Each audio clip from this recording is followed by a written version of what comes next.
your response to the fact that Rahul Gandhi is not contesting from here but in Raebareli? I think that it's a historic day in Indian politics that in so-called family bastions, today the family has to vacate a seat. So I think that their vacating the seat, their proclamation of defeat is more than significant. I need not add to it. In 2019, you were called the giant killer because no one thought that a Rahul Gandhi could be defeated. Do you miss the fact? Do you miss the fact that you are not going to have a Rahul Gandhi? I told you then he's barely a giant. No, but you were the one who was called the killer. So what I'm saying is that do you miss the fact that he's not going to be contesting, or do you find the present? Anybody with a semblance of brains can never miss a Rahul Gandhi.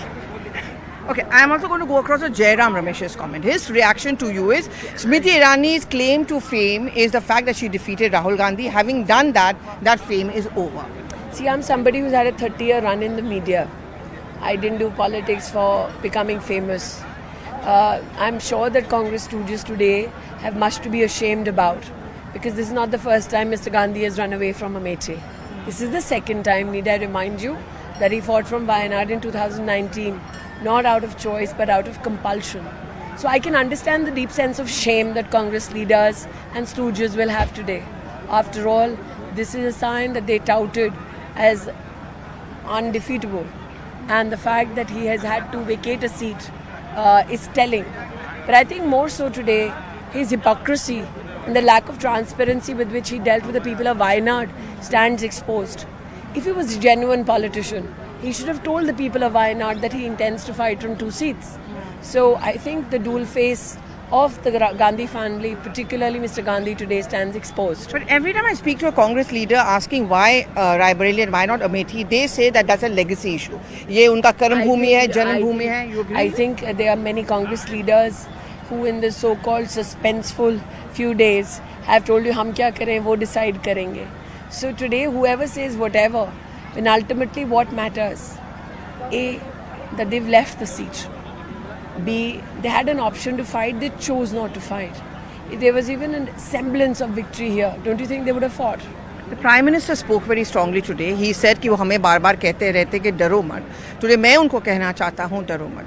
Rahul Gandhi's projection as a fighter who takes on the powers that be, would you say that has been dented today? I'm just a normal karyakarta of the BJP.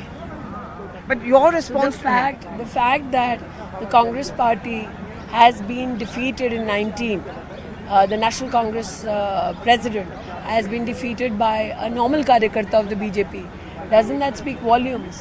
And the fact that today the family in its entirety doesn't have the capacity to fight Amethi, doesn't that say something? Would you have preferred, say, a Robert Vadra contesting opposite, or you or Priyanka? Would you think that would have been a more challenging fight? I think that in an election, I'm duty bound to ensure no matter who the contest comes from, that I go to every village and I go to every voter and appeal votes. So for me, what is significant today is that 5 years ago, Mr. Gandhi left. 2024, history repeats itself. But now history has decidedly, I think, projected to the rest of the country that it's the people of Amethi who have ousted the Gandhis. I'm just the instrument. 2 last quick questions. You know, you've also been a target of much attack coming in from many Congress leaders, taking pot shots at you and you contesting opposite Rahul Gandhi, Auqaat kya hai, and all of that. Yeah. How do you feel as a woman to woman? I think that, one, the fact that they have a deep sense of shame is more than obvious for everybody. So they have my deepest sympathies. After all, who would want a leader who runs away? So I hold no grudges. In fact, the fact that today I can say that my Prime Minister at least has never shied away from a battle. He mentioned you today. They said that, wo dar gaya, Smriti said. The issue is, the Prime Minister has never run away from a battle. He's always had a tough political path that he's undertaken. Amit Shah has never run away from a battle. So I'm a But you didn't too. You lost and you won. Yes, but then I have inspirational leaders like Prime Minister Modi, Amit Shah, JP Nadda. So for me as a karyakarta, it's a matter of great pride that the organizational setup that I'm a part of never leaves any battle unconfronted. And like I said, I recognize the deep shame Congress supporters and particularly the ecosystem feels today when Rahul Gandhi had to flee from Amethi. So understandably, they will talk nonsense about me. Finally, you said you've done a lot in the last 5 years and the pitch is Vikas and calm and not Naam. What more do you want to do? Also recognize that this is a place which has had 50 years of the Gandhi family and just 5 years of me. So it's 5 decades versus 5 years.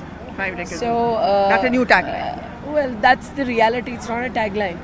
And I think that today there is a comparison that people do that if Smriti Irani could do so much work only in 5 years, what possibly in some way disabilitated the Gandhi family from doing the same amount of work? So imagine the generations that have lost opportunities in Amethi only because they had an incapable leadership in the Gandhi family.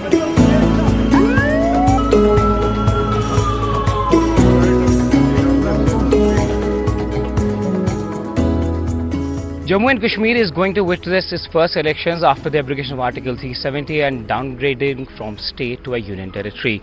These elections will definitely be different from the elections that we have witnessed on the ground. Let's speak more about this. I have with me the former Chief Minister and also who has been in the Parliament before. Do you find any difference on the ground in terms of the elections you have fought before and now, since there is no 370 or the state has been bifurcated and downgraded? Well, the most visible difference is in the status of J&K. This is the first election any of us are fighting in our lives as a union territory. Before this, we fought as a state and we fought as the most empowered state in the union. Today, we are perhaps the most disempowered people. We have been disempowered in every sort of way that you can imagine. So for us, that obviously remains the most critical difference. We've seen that your contenders on this seat have been name calling you or using certain things to tag you, but we haven't seen a direct attack from you.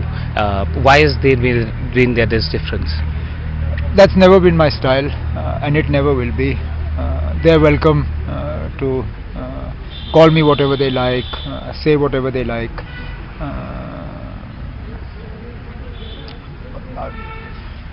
It was sort of, as a child we were always taught that sticks and stones will break my bones but names will never hurt me.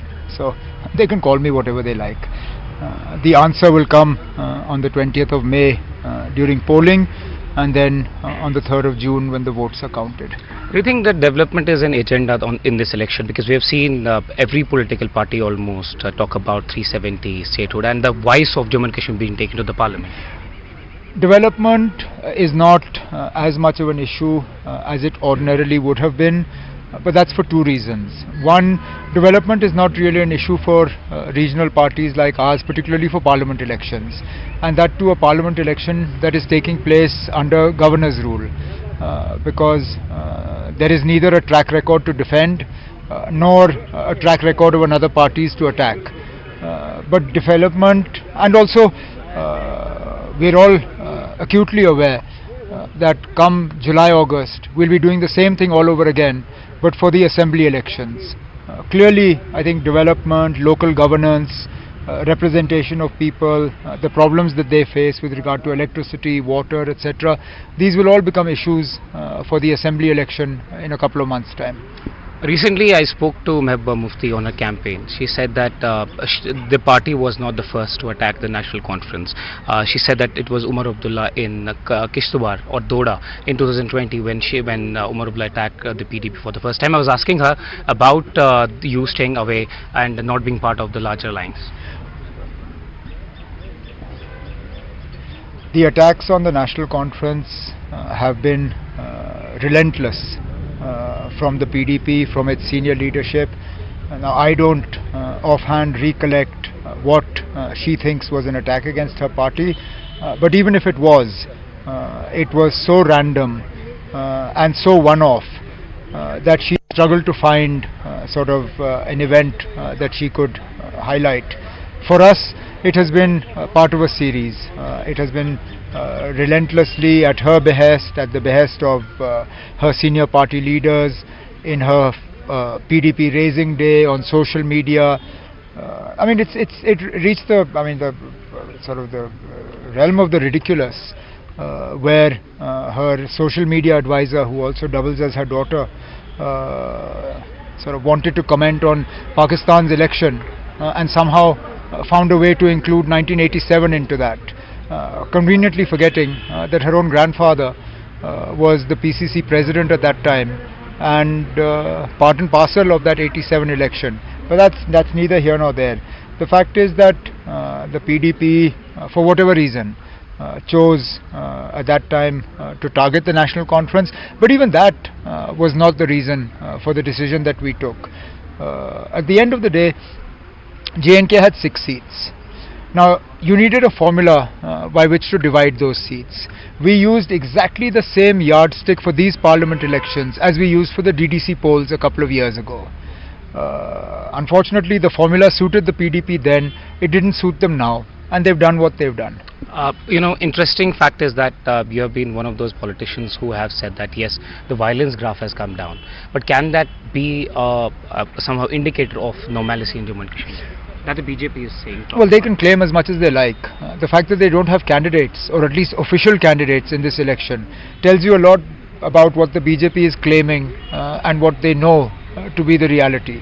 The reality is that no matter what they claim, the people of Jammu and Kashmir, they have failed to win the hearts and minds of the people, and I include Ladakh in that as well. The fact that they had to change their poster boy of 5th August 2019 and not give him a mandate in this election, again tells you a lot about the BJP, its politics, how far they have gone from actually winning the hearts and the minds of the people. The test of their claims would have been in this election, but they've conveniently chosen to hide behind other people. They are very much part of the poll process, but they don't have candidates in the field of their own. We've seen that the Prime Minister has been attacking two mainstream political parties in Jammu and Kashmir. That is the National Conference and the PDP. He has been talking about Parivarwad and the sort of allegations that have been made against your party precisely. How do you respond to that? I don't really, because as I've always said, the BJP, its leadership, they have nothing against so-called Parivarwad. Their angst is against Parivar that are opposed to the BJP. Otherwise, there is enough Parivarwad in the BJP itself. If I'm not mistaken, 1/5 of the BJP's tickets have gone to people who are related in some way or the other to political families. They very conveniently take members of political families, having criticized them for being a part of another party, but forget all about it when they're part of the BJP. I can cite numerous cases and incidents or instances of so-called political dynasties that are fighting elections on BJP ticket, but that doesn't seem to bother the BJP. You also talked about extensively about these laws, particularly the PSA or slapping of certain laws, these laws on youngsters.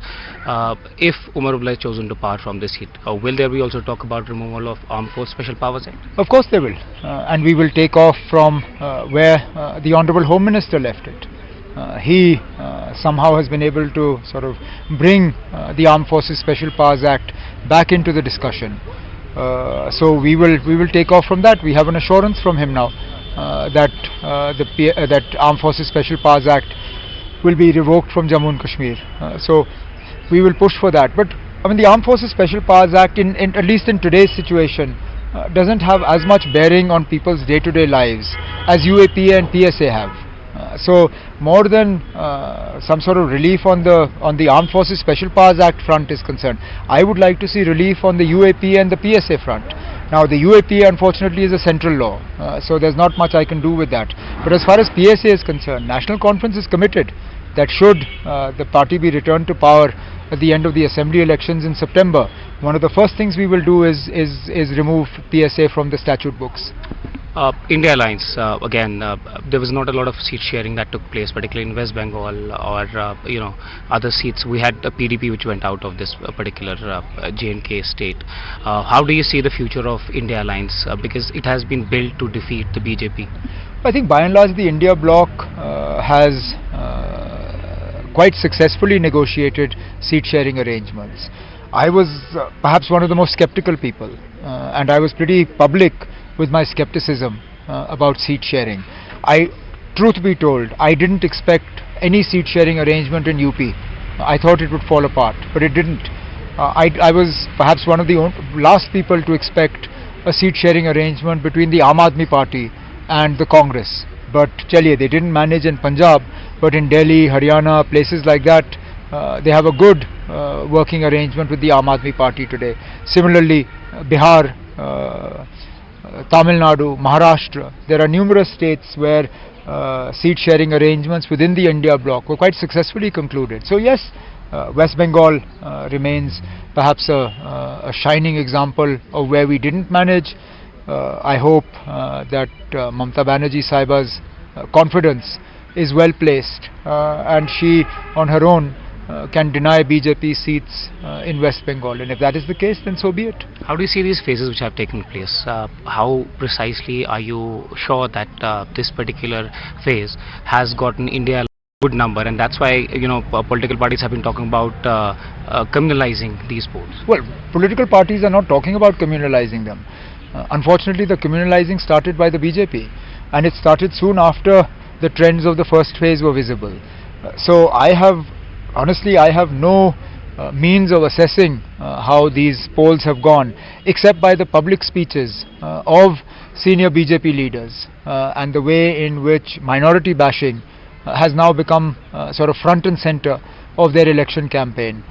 Clearly, the first two phases, for whatever reason, the BJP supporters have been less than enthusiastic about coming out and voting, and sort of when one reads objective commentary about these elections, the one thing that keeps getting repeated is that the BJP doesn't seem to have an issue on which to galvanize, which is rather surprising, because you would have thought that just 370 alone would have been enough to win them the election, but clearly it's not. You would have thought that the Ram Mandir would have been more than enough to win them a handsome mandate, but clearly not. The fact that they still have to resort to minority bashing, scaring Hindus about their Mangal Sutra, claiming that Muslims will claim all their lands and that Muslims will take all the resources. Nothing could be further from the truth.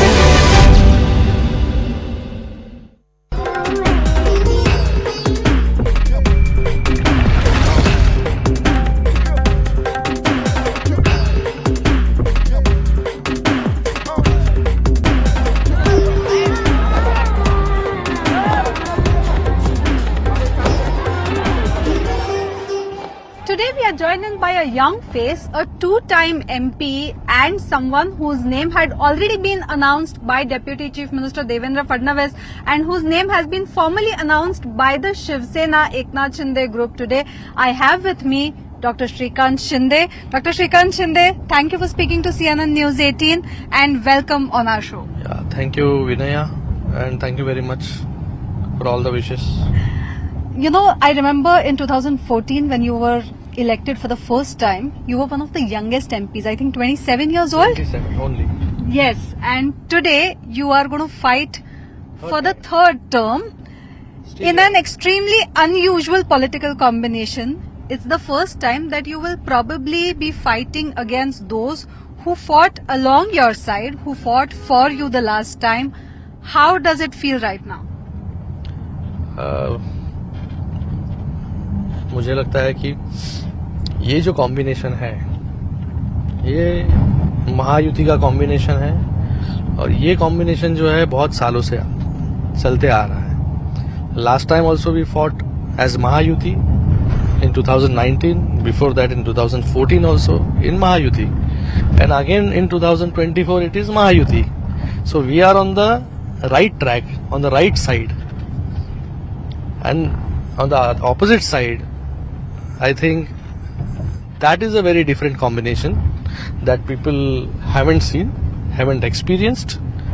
और मुझे लगता है कि हमारा जो combination है, हमारा जो अलायंस है, वो तत्वों पर है, मुद्दों पर है, विचारों पर है, हिंदुत्व पर है, एक आइडियोलॉजी पर है. ऑपोजिशन का जो कॉम्बिनेशन है वो स्वार्थ के लिए, सत्ता के लिए है. ऑपोजिशन के पास खुद का चेहरा नहीं है. सभी को वहां पर जो है प्रधानमंत्री बनना है, सभी प्रधानमंत्री की रेस में है. देश की किसी को पड़ी नहीं है. यहाँ पर जो है हमारे पास चेहरा है, नरेंद्र मोदी जी, जो गए 10 सालों से जो है इस देश का नेतृत्व कर रहे हैं. तो मुझे लगता है कि फर्क जो है वो क्लियर है कि कौन सा कॉम्बिनेशन जो है लोग अपनाएंगे और किस कॉम्बिनेशन से जो है. मुझे लगता है अलायंस गए अनेक सालों से जो है शिवसेना भारतीय जनता पार्टी की है, फिर से हम लोग वही अलायंस में इलेक्शंस लड़ रहे हैं। आप कह रहे हैं कि प्राइम मिनिस्टर के लिए ऑपोजिशन के पास चेहरा नहीं है और कह रहे हैं कि काफी सारे चेहरे हैं, तो कौन से ऐसे चेहरे हैं जो नरेंद्र मोदी के सामने खड़े हैं आपको दिखता है? मुझे लगता है तो काफी चेहरे सबको ही बनना है। जो गठबंधन है उनका इंडी अलायंस, वो इंडी अलायंस जो गठबंधन है उसके अंदर सभी को चाहिए। यहाँ पे तो संजय राउत ने भी बोल दिया कि उद्धव ठाकरे भी रेस में हैं। अभी यहाँ पर वही तो है, सबको जो है प्राइम मिनिस्टर की रेस में सब लोग दौड़ रहे हैं। सबको लगता है कि मैं प्राइम मिनिस्टर बन जाऊं करके। तो ये जो जिसके पास फेसलेस ऑपोजिशन जिसको हम कहेंगे कि सभी लोग जो है सत्ता कैसे मिले, देश के बारे में कोई नहीं सोच रहा है। प्राइम मिनिस्टर नरेंद्र मोदी ने नेटवर्क 18 को 2 दिन पहले एक एक्सक्लूसिव इंटरव्यू दिया जिसमें कहा कि सिंपैथी वेव जो है वो भाजपा के साथ है, ना कि उद्धव ठाकरे के साथ, ना कि शरद पवार के साथ, क्योंकि जो धोखा दिया वो उद्धव ठाकरे ने दिया। दूसरी बात जो उन्होंने कही वो ये कही कि मास लीडर्स जो हैं उनको नजरअंदाज किया दोनों ने और इस वजह से दोनों पार्टियां टूटी। मुझे लगता है कि माननीय प्रधानमंत्री जी ने जो कहा एकदम 100% जो है वो सही कहा। और ये जो दोनों पार्टियों का विषय है, यहाँ पर आपने जैसे कहा कि एक को जो है प्रधानमंत्री बनना है और एक को जो है मुख्यमंत्री बनना है, ऐसे होड़ में जो है ये ऑपोजिशन है। घर में ही एक को प्रधानमंत्री, घर में एक को मुख्यमंत्री बनना है, ये सपने जो है देख रहे हैं। और जो मास लीडर्स थे, जो पार्टी वर्कर्स थे, उनको कभी मिले नहीं, उनसे कभी बात की नहीं कि क्या चल रहा है नीचे ग्राउंड लेवल पर। और जो सिंपैथी की बात ये करते हैं कि सिंपैथी हमारे साथ है, सिंपैथी हमारे साथ है। सिंपैथी किसको मिलती है? सिंपैथी जो लोग दूसरे के दुखों में जो है वो चाहते हैं, दूसरों का दुख जो है अपना दुख समझकर जो है उसको मिटाने का काम करते हैं, उनके साथ सिंपैथी रहती है। सिंपैथी जो है वो कोविड में भ्रष्टाचार करने वाले, खिचड़ी में घोटाले करने वालों के साथ थोड़ी रहेगी। ये जो है ये जब भी लोगों को बहुत जरूरत थी कोविड में कि हमारा लीडर जो है वो फ्रंट से उतरे, leader should lead from the front जिसे हम कहते हैं, और ग्राउंड पे उतरकर जो है लीडर को एक अपना नेतृत्व जो है एस्टेब्लिश करना होता है। उस समय जो है ये घर पे बैठे फेसबुक से जो है लोगों को गर्म पानी पियो, ठंडा पानी पियो, सोशल डिस्टेंसिंग रखो, ये उन्होंने सुझाव दिए खाली लोगों को। खुद कभी उतरे नहीं, खुद के बेटे को कभी उतारा नहीं। इनको डर था कि हमें कोविड हो जाए तो क्या हो जाएगा हमारा। लेकिन जो मास लीडर्स थे वो रोड पर उतरे, रोड पे, और उन्होंने काम किया, कोविड के लिए काम किया। और इन्होंने जो है प्लानिंग की उधर बैठ के कि बॉडी बैग्स में किस तरीके से हम लोग घोटाला कर सकते हैं। जो बॉडी बैग जो 600 रुपए में मिल रही थी थाने म्यूनिसिपल कॉर्पोरेशन में, वही आपने जो है 6000 रुपए में खरीदी। फिर जो है कोविड सेंटर का घोटाला हो, फिर चाहे वो खिचड़ी का घोटाला हो, तो इतने सारे घोटाले करने के बाद आपको लगता है कि सिंपैथी आपके साथ है? श्रीकांत शिंदे जी, आज महाराष्ट्र दिवस है। जो सबसे बड़ा क्रिटिसिज्म आप पे ऑपोजिशन लगाती है वो ये है कि कुछ भी हो जाए आपको दिल्ली दरबार जाना पड़ता है। एक तरफ अमित शाह और नरेंद्र मोदी को औरंगजेब भी कहा गया है, तो इस क्रिटिसिज्म को आप कैसे देखते हैं? औरंगजेब की आइडियोलॉजी कौन फॉलो कर रहा है? औरंगजेब की आइडियोलॉजी जो है ऑपोजिशन फॉलो कर रही है। हम लोग जो है सावरकर जी के आइडियोलॉजी को जो है फॉलो करने का काम यहाँ पर करता है। और जो इन लोग कहते हैं कि बाबा दिल्ली जाना पड़ता है, इनके जैसे घर में बैठेंगे तो कैसे राज्य का कारभार चलेगा? जो 2.5 साल में जो है 2.5 दिन मंत्रालय गए, ये एक वर्ल्ड रिकॉर्ड है कि आप झुके दिल्ली के तख्त के सामने। आप ये जो वर्ल्ड रिकॉर्ड उन्होंने किया है कि 2.5 साल में जो है 2.5 दिन। और कौन झुक रहा है अभी? जो लोग जो है सावरकर जी को गाली देते हैं, सावरकर जी को जो है माफी वीर बोलते हैं, जो कांग्रेस, जो राहुल गांधी, उनके सामने कौन झुका है? सोनिया गांधी जी के सामने कौन झुका है?